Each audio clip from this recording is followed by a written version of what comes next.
નગર પ્રાથમિક શિક્ષણ સમિતિ ખાતે ₹7.5 લાખના ખર્ચે પેવર બ્લોક નાખવાની કામગીરીનું ખાતમુહૂર્ત કરવામાં આવ્યું। વડોદરાના સાંસદ રંજનબેન ભટ્ટની ગ્રાન્ટમાંથી નગર પ્રાથમિક શિક્ષણ સમિતિ ખાતે ₹7.5 લાખના ખર્ચે પેવર બ્લોકની કામગીરીનું ખાતમુહૂર્ત કરવામાં આવ્યું।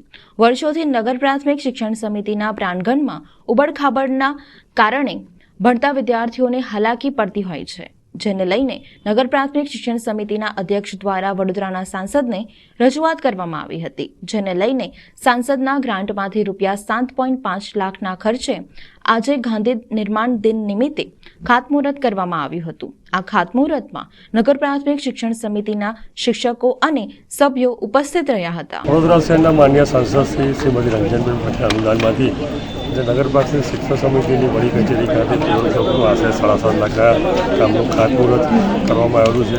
માન્ય સાંસદની સમિતિમાં કોઈપણ કાર્ય હોય શિક્ષણ સાથેની સાથે બાળકોના સ્માર્ટ ક્લાસ હોય, બાલવાડી હોય, એ તમામ પ્રકારના નગર પ્રાથમિક શિક્ષણ સમિતિના કામો કરવા માટે તત્પર જ હોય છે। આ તબક્કે એમનો ખૂબ ખૂબ આભાર છે।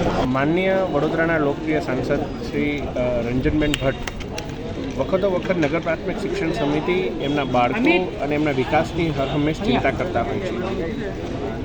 પછી એ સ્માર્ટ બાલવાડી હોય, મધ્યાહન ભોજનનો શેડ હોય અથવા કોઈ પણ અન્ય માળખાકીય સુવિધાઓ હોય, માન્ય સાંસદશ્રી દ્વારા સમિતિને હર હંમેશ પ્રાધાન્ય આપવામાં આવતું હોય છે।